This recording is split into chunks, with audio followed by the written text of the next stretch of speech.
Hi friends, please avoid the roadside tattoos. Be a professional as a tattoo. Hi buddies, welcome to our channel.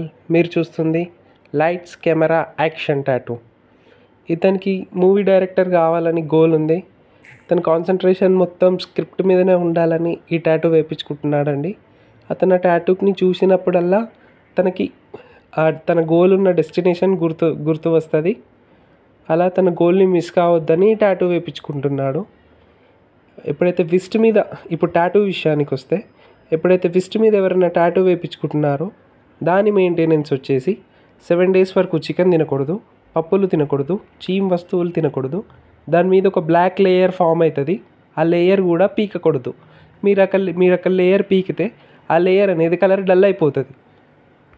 మీరు అక్కడ colour dull అయినాక దాన్ని మళ్ళీ colour తెప్పియలేము. ఒక్కసారి colour dull అయితే మాత్రం మళ్ళీ డల్ అవుతుంది. బట్ మీకు మళ్ళీ కలర్ కావాలనుకుంటే మీరు మళ్ళీ ఇంకోసారి రీకోట్ చేసుకోండి. మీరు అలా రీకోట్ చేసుకుంటే మీకు కలర్ కూడా బాగుంటుంది. మీరు రీకోట్స్ వల్ల స్కిన్ ఎలాంటి ఎఫెక్షన్ ఉండదండి.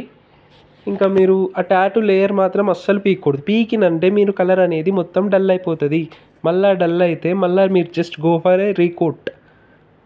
ఇంకా మీరు విస్ట్ మీద మ్యాక్సిమం వాటర్ పడనీయొద్దు. ఇంకోటి, విస్ట్ మీద మంచిగా ఆయిల్ పెట్టాలి. విస్ట్ మీద మ్యాక్సిమం 90% ఆఫ్ టాటూస్ అనేవి డల్ అయ్యే ఛాన్సెస్ ఉంటాయండి. బట్ మీరు విస్ట్ మీద మంచి 7 days మెయింటైన్ చేస్తే మీకు ఇలాంటి డల్ కూడా కాదు. మీరు అలా జాగ్రత్తగా కాపాడాలి.